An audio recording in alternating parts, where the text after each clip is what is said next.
Bé, abans que res, i és obligat, deixeu-me que us doni, us agraeixi que pugui estar aquí, però sobretot us agraeixi a la gent de la plataforma, tots els que en sigueu part, la feina que feu. Fa temps que us segueixo, el tema de la llengua sempre m'ha interessat, però des de que vau començar, ja fa una colla d'anys, i tot el seguiment, els informes que feu, són molt útils. Són molt útils i feu una feina realment admirable. Per tant, és un doble agraïment el que m'agradaria fer ja d'entrada. Haver-me convidat avui aquí, però sobretot per la feina que feu, no pareu. No pareu, que encara que no en sigui membre, us seguim i sou necessaris. Dit això, que segur que ho compartiu molts de vosaltres, us demanaré, he fet els agraïments i ara captaré la vostra, diríem, pietat, perquè el títol és molt pretensiós, la justícia lingüística i el cas català, i tinc mitja hora.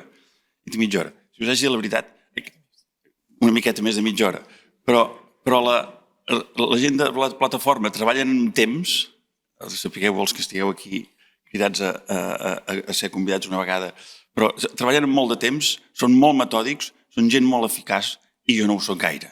I quan m'ho van demanar en què t'agradaria tractar, clar, més o menys aquest és el tema general, que és un tema general. No vull fer de professoret, que és el que fem moltes vegades quan tenim alumnes a classe i els hem d'explicar aquest diu això altre, aquest diu allò altre i la situació és aquesta. Avui no voldria fer això. Em sembla, si és per obrir aquesta jornada, i a més, jo de dret en sé molt poc, en sé el que em fan aprendre. Sabeu que el dret és allò que es pressuposa que has de saber. I l'altre dia em van donar, permeteu-me que faci una petita digressió, em van donar una de les millors definicions de dret que fins ara he sentit. Diu, dret és aquell sistema social consistent a traslladar responsabilitats d'unes persones a unes altres. Em va agradar molt. És aquell sistema que consisteix bàsicament a saber traslladar responsabilitats d'unes persones a unes altres. Bé, jo en sé poc d'això, n'aprenc, perquè a vegades em cauen responsabilitats, i els aprenc sobre força, no n'he pres mai sentit que no me n'han ensenyat mai, però hi ha gent aquí en aquesta jornada avui que en sabrà molt més i que en aquest aspecte us ho dirà coses amb més consistència.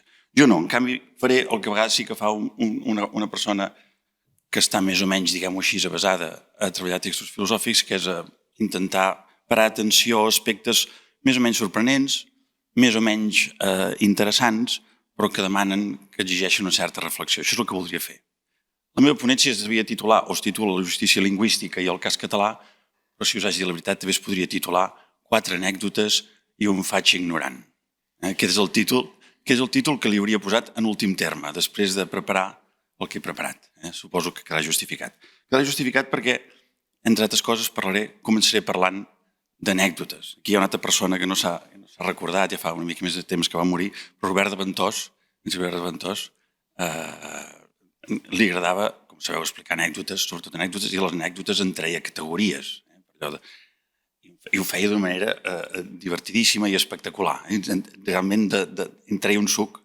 Bé, no és això el que vull fer ni molt menys, però com que m'ho passava bé sentint-lo, amb les anècdotes també em pots treure suc. A vegades és la taronja realment que té suc. Anècdotes. Això de la justícia lingüística fa 4 dies en el camp de la filosofia política. Això és el més de professoret potser que arribaré a dir. Però fa 4 dies ningú en parlava, ningú s'ho prenia seriosament al camp de la filosofia política. Ningú. Ningú, vull dir molt poca gent. Us explicaré una anècdota. El 97-98 jo vaig estar als Estats Units, universitat d'aquestes de prestigi, diríem, a estudiar John Rawls, que és l'autor que a mi m'interessava, i una vegada i una altra, quan un català de Banyoles, que és el que jo soc, treballa temes de justícia sense saber-ho ni saber com hi arribes, però acaba sortint la preocupació, diríem, per les relacions entre les persones i els grups en termes culturals i fiquem la qüestió de la justícia. La llengua hi pesa. I en les discussions que teníem en seminaris en aquestes universitats, jo inevitablement m'acabava sortint. Sí, però no teniu en compte dintre el que ell diu béns socials primaris, que són allò que ens hem de distribuir les persones perquè hi hagi una societat justa. Entre els béns socials primaris hi ha els drets, hi ha els deures, les obligacions, però també hi ha coses com ara, per exemple, els diners, els ingressos, coses d'aquestes, coses que a tothom interessa, béns dels quals tots tenim un interès a tenir-ne més que no pas menys, diu ell. Jo hi posava l'accés a la cultura, o l'accés a la pròpia cultura, l'accés a incorporar la llengua. I en un ambient com l'americà no s'entenia per res. I el que eren, diríem, inquietuds relacionades amb el que avui dia n'anomenem justícia lingüística, que és fer que l'aproximació clàssica de la teoria política a la justícia incorpori també a la qüestió de la llengua. Ben resumit així. Doncs això no hi entrava. Tot canvia el 2011, quan un senyor que es diu Philippe van Parijs, potser us sonarà, publica un llibre que es diu Justícia lingüística, en anglès. Van Parijs és un home, Philippe van Parijs és un home reputat, ha estat a Girona i a Barcelona, l'hem portat a través de la càtedra i aquí té bons amics a les universitats barcelonines, sobretot. Té bons amics, gent que ho treballa. Doncs Van Parijs, que era un home ja amb reputació, una bona reputació en el camp de, diguem, la filosofia política analítica anglosaxona, va fer aquest llibre i va guanyar-se aquells seus col·legues que tenien tanta reticència, fins al punt que no fa gaire, fa menys d'un any, un d'aquests col·legues americans, un professor americà amb qui estava en contacte per altres motius, em diu: Joan, no ho hem comentat mai, però aquelles insistències que tu feies, allò que anaves insistint del tema de la llengua i la importància de l'accés a la llengua i que això s'havia de considerar un bé social primari, no sé què, tenies raó. En cosa de 10 o 11 anys, no ho dic perquè em tiri floretes i digui tenia raó, ja ho sabíem tot això nosaltres, que és important perquè puguem dir una societat justa, que tinguem un accés a la cultura i a la llengua pròpia que sigui adequat, que sigui no un accés amb dificultats, no un accés minoritzat, no un accés, diríem, marcat, o el que sigui. Això ho sabíem. Els americans no ho saben, l'estàndard americà. Hi ha moltes Amèriques dintre dels Estats Units, però no ho sabia. I gràcies, jo diria, que en bona part d'aquest llibre de Van Parijs, el tema de la justícia lingüística ha quedat incorporat com una subdisciplina dintre la disciplina del pensament polític. Hem fet un avenç. S'havia de ser belga. Van Parijs és belga, coneix la situació a Bèlgica i va incorporar la qüestió adaptant-la a les discussions clàssiques de la filosofia política. Hem fet, en aquest sentit, no ens trobem tan malament, a l'hora de discutir aquestes qüestions com almenys jo em trobava davant de col·legues que, francament, no hi troben gens d'interès. Ara li troben interès. Bé, aquesta és la primera petita anècdota de professoret. Però us volia parlar d'altres anècdotes. 4, ja ho he dit, 4 anècdotes i un faig ignorant. La primera, us presentaré 4 anècdotes i us pregunto, us demano, que a mesura que les sentiu, us pregunteu quina, entenent que aquestes anècdotes són exemples, diguem-ne, si em permeteu l'expressió, paradigmàtics, indiquen alguna cosa més que simplement una anècdota, quina denota una millor situació per al català. En quina situació és millor pensar que ens trobem si és que són representatives. Més o menys m'hi he trobat pel mig amb aquestes anècdotes.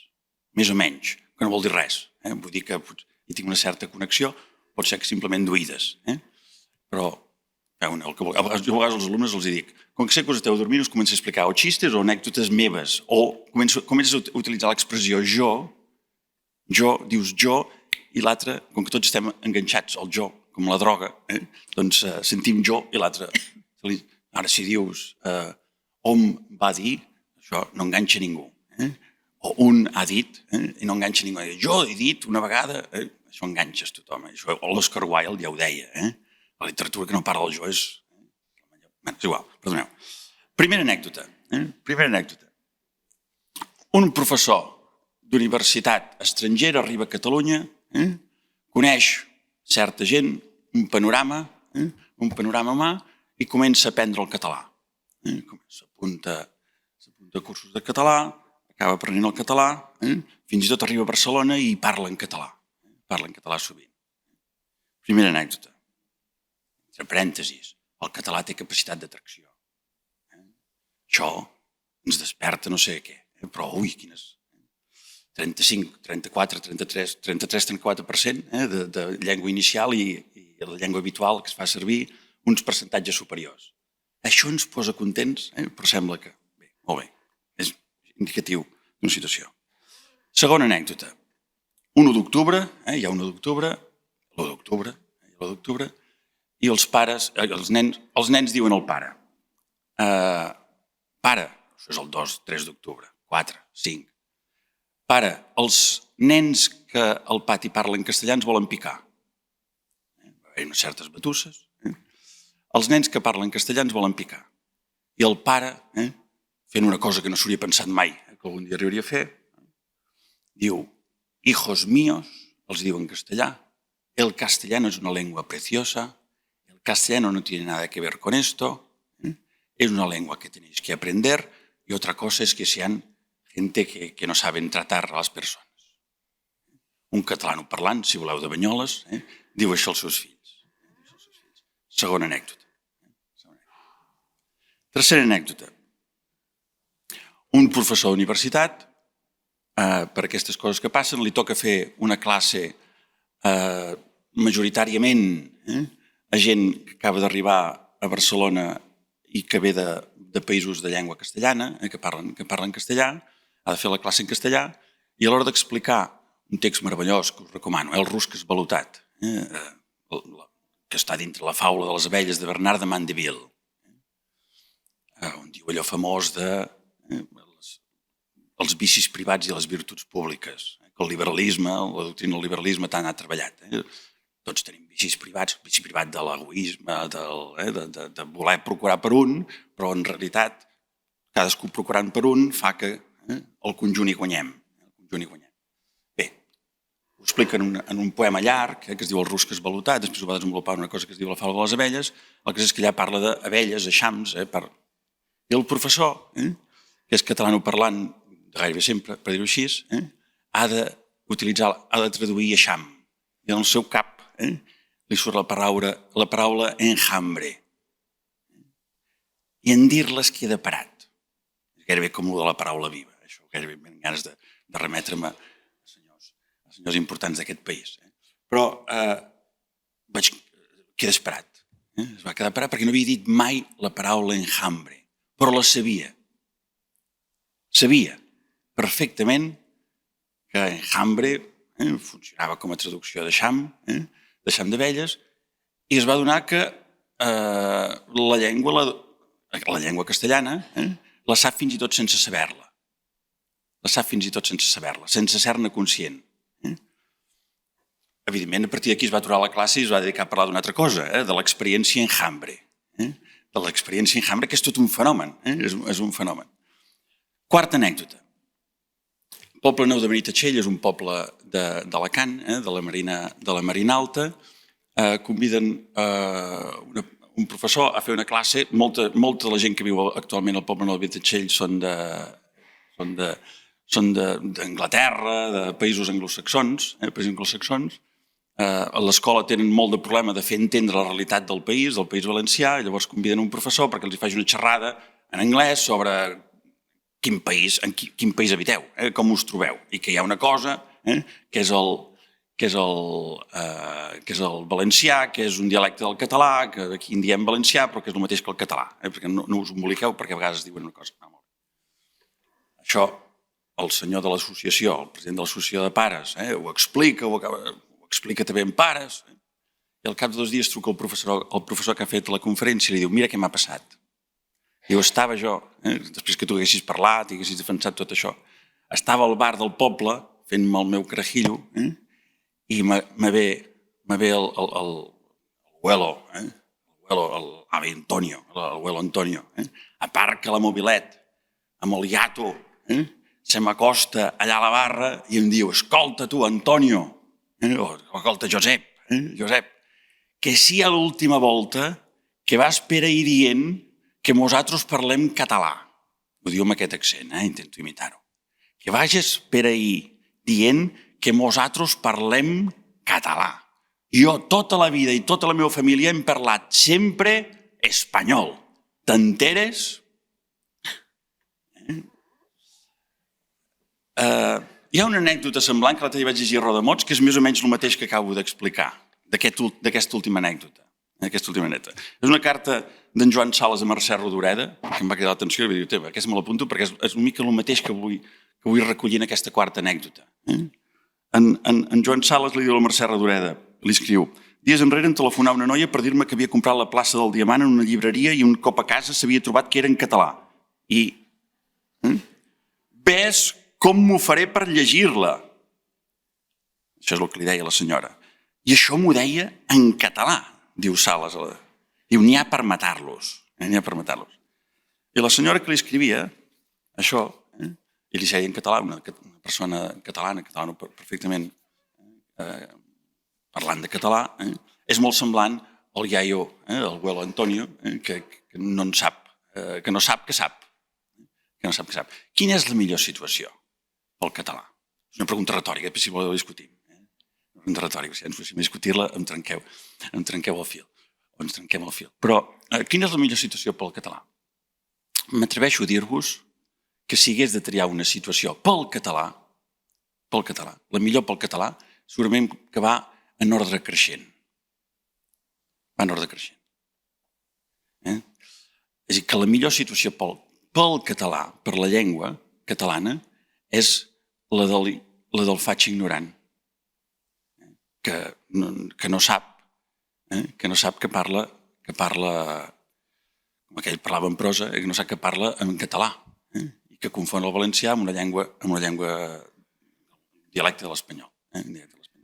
És possible que sigui així. Igual que fa uns anys hi havia una situació en aquest sentit preferible quan una persona es trobava en un llibre en català, aquí continuo amb l'analogia, un llibre en castellà d'un autor en català i en català preguntava, escolta, i és en castellà?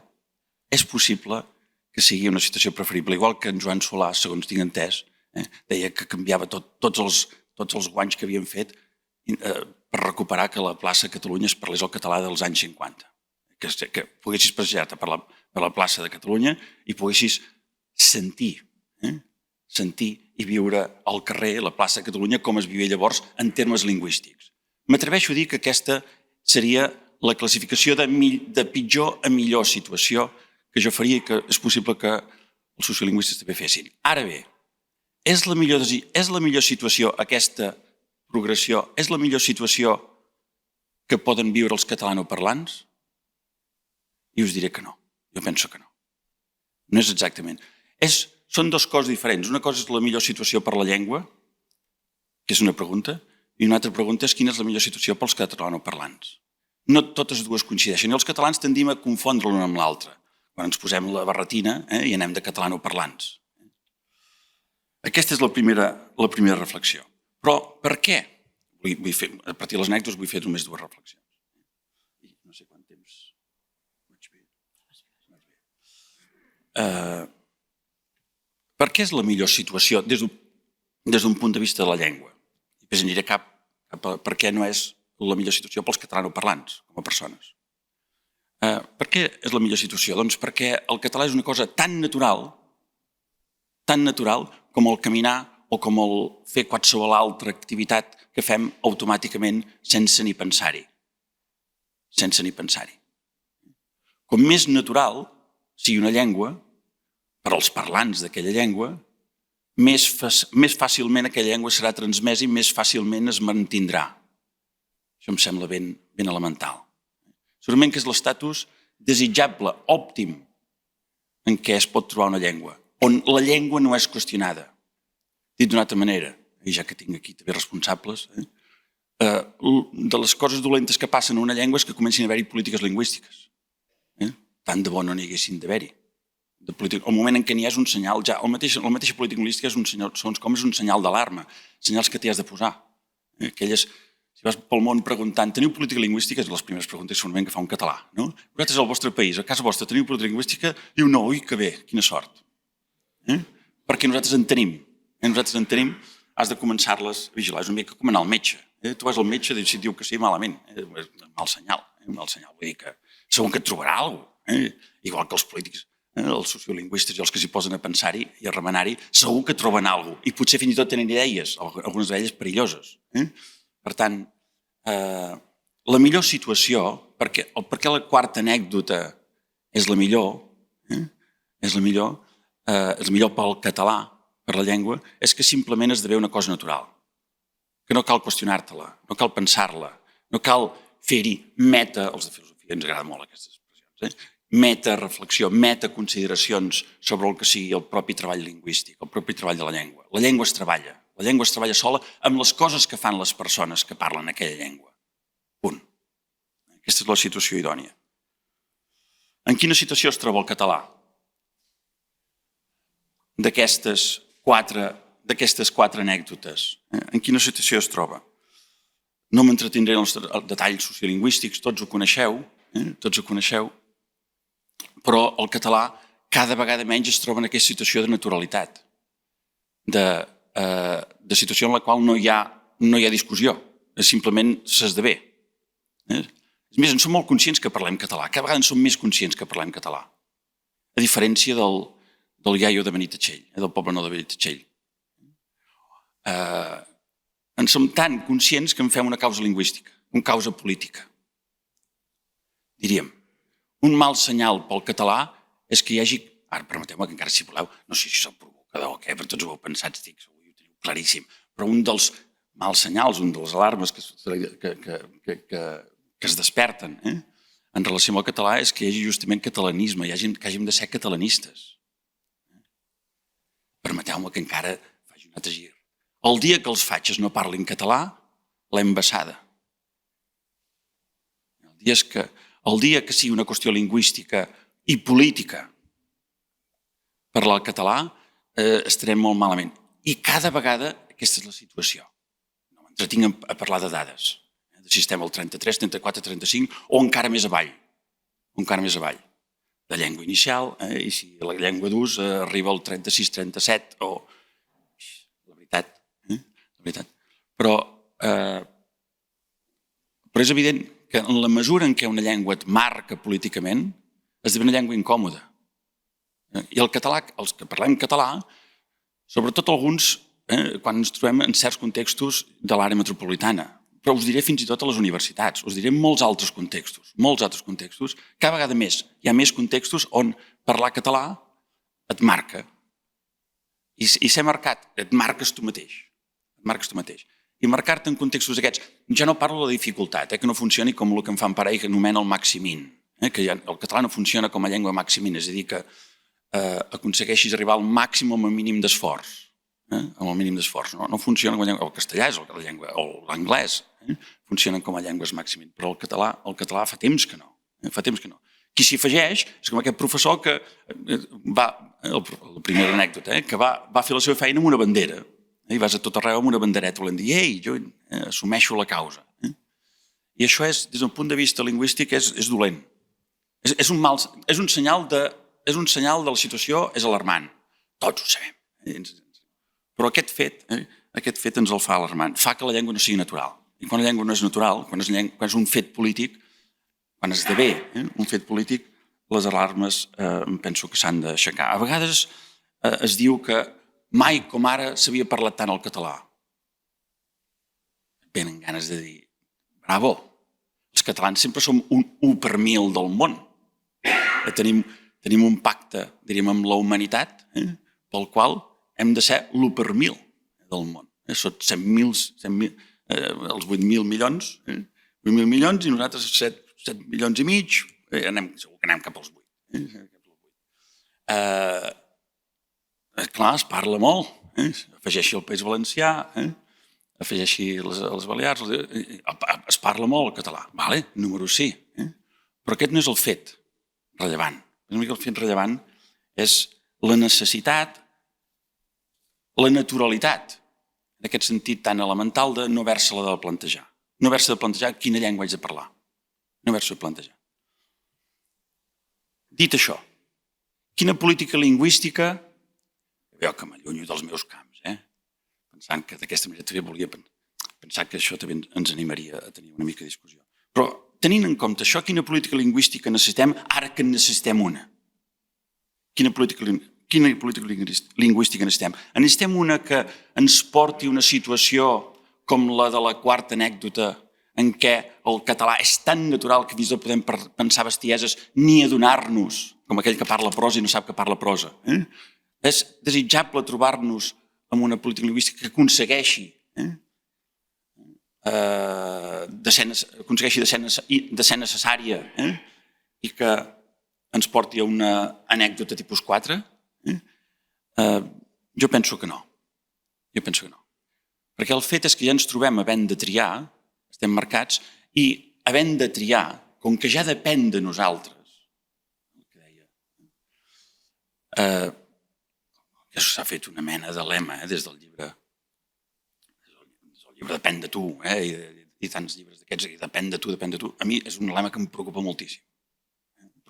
Perquè és indicatiu d'això, depèn de tu. Malament quan comencen a fer-te dependre coses, els polítics comencen a dependre del que fa les persones. Malament.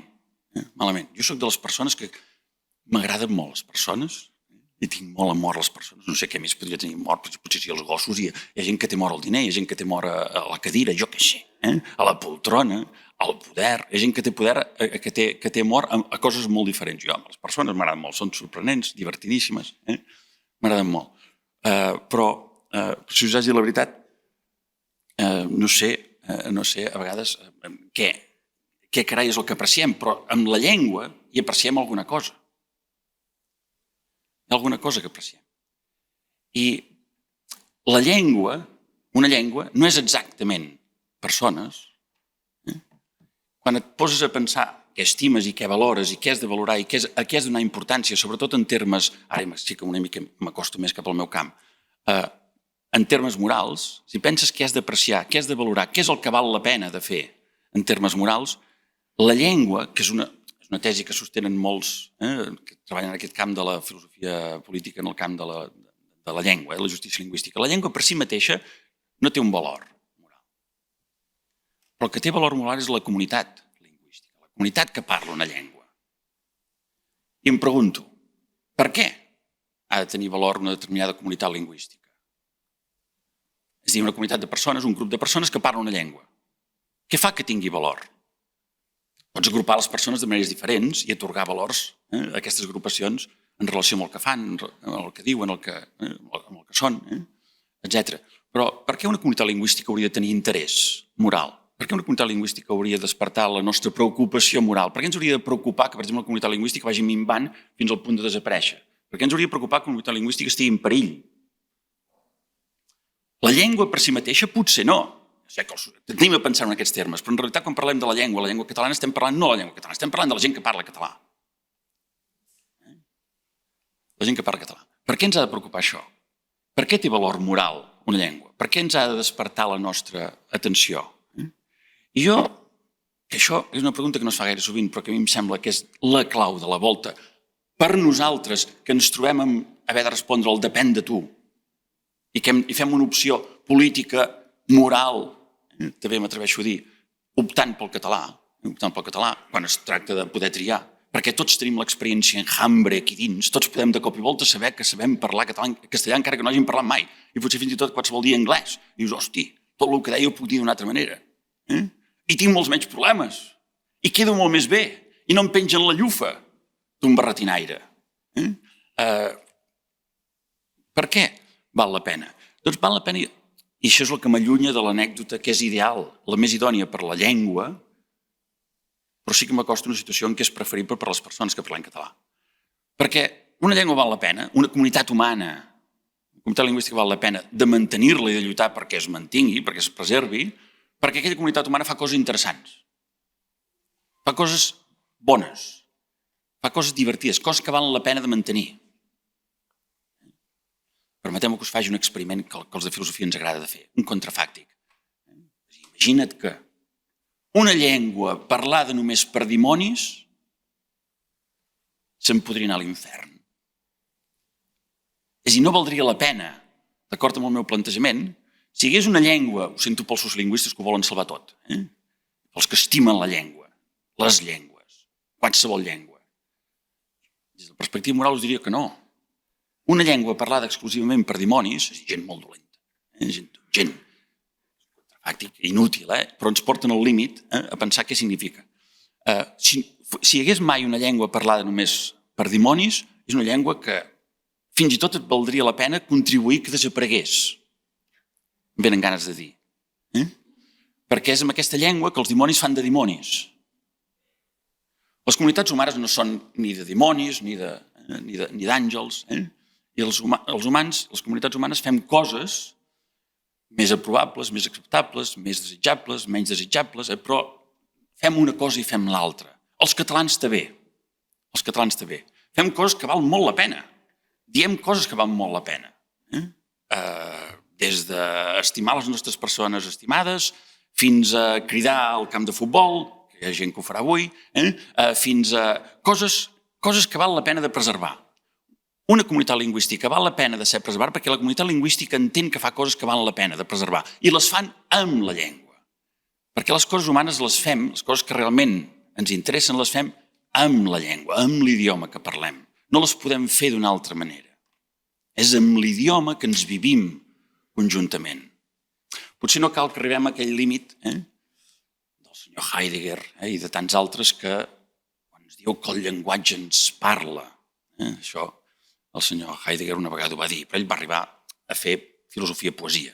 Però la llengua, die Sprache spricht, la llengua parla, no parlen les persones. Jo quan em vaig trobar amb l'experiència enjambre, ja us acabo de fer una confessió, però quan em vaig trobar dient enjambre, que no ho havia dit en ma vida vaig quedar tan meravellat que vaig haver de parlar de Heidegger. El primer que em va venir al cap, la llengua em parla, no parlo jo. Jo som molt poca cosa, som molt poca cosa. Les persones som molt poca cosa, les comunitats som... Nosaltres podem fer coses junts, però un sol no fa gairebé res. La llengua, tens gairebé aquesta impressió. Les llengües valen la pena de ser preservades perquè hi ha comunitats lingüístiques. Això de la llengua és una pura entelèquia. Hi ha persones que parlen. I que parlant fan coses que valen la pena de ser preservades. Aquest és el drama d'una comunitat lingüística en perill. Les coses que consideren que valen la pena de fer no són valorades, a vegades ni pels mateixos parlants. No és que sigui la llengua, sinó el que les persones fan amb aquella llengua. I això em porta a l'últim aspecte de la conclusió, i ara sí que us parlaré, com us deien, de territorialitat, però en un altre sentit, en un altre aspecte, diferent de com es sol utilitzar en sociolingüística.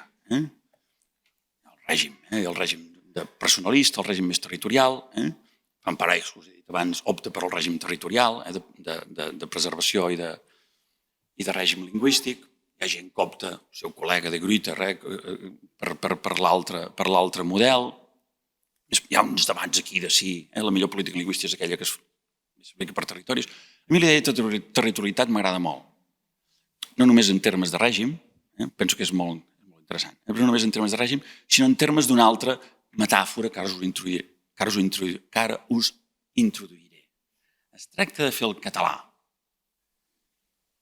Penso que és l'objectiu. Es tracta de fer el català una cosa semblant al que és natural, del que és natural al nostre territori, al nostre paisatge. El paisatge l'estem transformant contínuament i des que tenim bulldozers i fem les bestieses que fem foradant el subsol i tombant muntanyes, ho podem fer tot els humans. Canviem el paisatge, és més, tot lo natural esdevé paisatgístic, que vol dir que l'hem domesticat. Allò que era salvatge ho hem acabat domesticant. Tot, els humans ens hi fiquem, les persones ens fiquem a tot arreu. Estem a tot arreu, dominant a tot arreu. Fins i tot creem parcs naturals, que vol dir llocs on salvatgement hi anem a passejar, com si fos un parc. No deixa de ser un parc natural, un parc on la gent s'hi passeja. Però és més difícil canviar el curs d'un riu que es fa i a València per aconseguir que no hi haguessin més inundacions, bé que ho van aconseguir, i en molts altres llocs.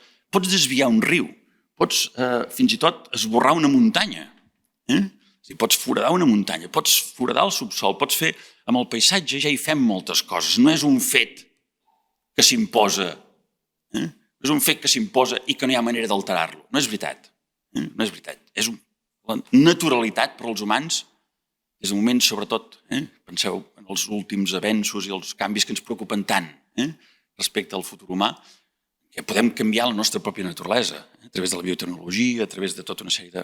Ara ja la intel·ligència artificial ens permetrà canviar altres coses, però tenim unes potencialitats enormes. Ja no és només la bomba atòmica, però tenim unes potencialitats enormes per canviar la sort humana.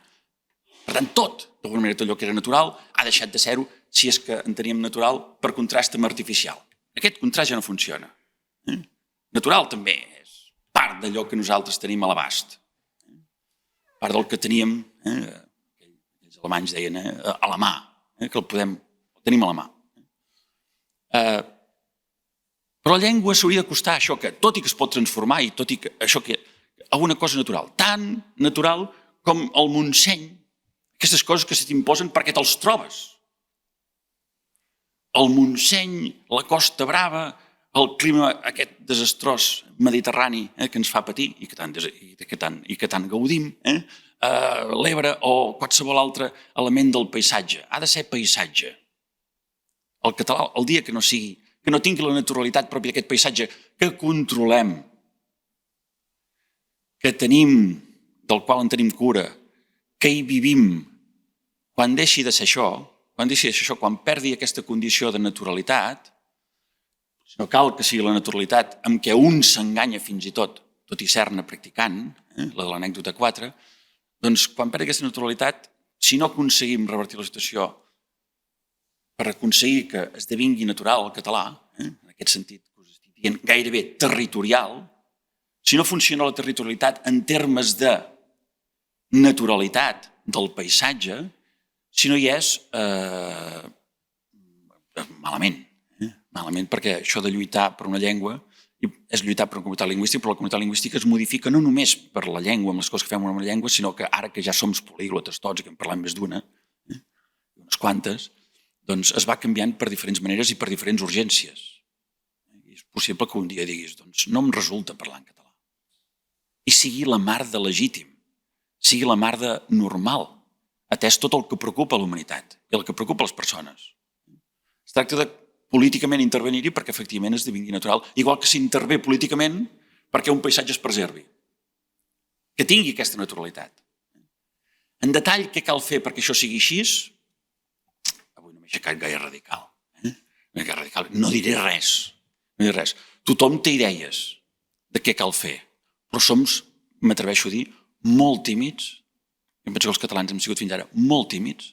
Ens hem equivocat, penso que molt en el tema de la llengua. Hem jugat a fer-nos trampes al solitari una vegada i una altra. Hem aprovat lleis que no hem aplicat. I hem tornat a pecar del que paguem tantes vegades als catalans, que ens agradaria tant tenir autogovern de veritat, que ens imaginem que estem jugant a tenir autogovern. Jo recordo una vegada que ens va explicar que el senyor Jordi Pujol es dedicava a la platja del seu poble, allà al Maresme, a dibuixar Catalunya i a posar-hi els llocs, i d'aquesta manera és com el vudú. Tu fas una representació, fas un model del país, el comences a modificar, modifiques el model, és com si modifiquessis la realitat.